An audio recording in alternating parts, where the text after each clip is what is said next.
indirect contempt against Congressman Percival Sendanya. Second, Professor Richard Hidarian. At yung best friend, repeat, yung best friend ni Atty. Topacio, si Secretary Larry Gadon. Sir, bakit? Larry Gadon! Asulun! Larry Gadon! Asulun! Sila nagsabi nun ha, hindi ako. Ang gawas po natin, for example, kay Percival Sendanya, sinabihan niya Supreme Court na Supreme Counselor ng mga corrupt ng mga opisyales. Second, itong si Richard Hidarian, nag-post sa Facebook and sa Twitter niya na lahat daw ng mga justices ng Supreme Court appointee ng mga Duterte, therefore hindi independent ang Supreme Court.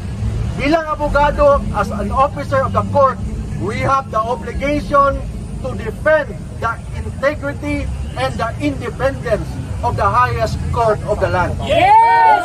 Yes! Bakit?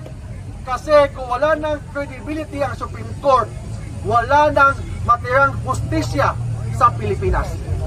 That's why, as lawyers and as a Filipino, we have the obligation to defend the independence and the impartiality of the Philippine Supreme Court. Yun ang gagawin po natin ngayon. After this, pupunta na ako sa loob, mag-file na po tayo ng petition to declare those three individuals for indirect contempt. Thank you.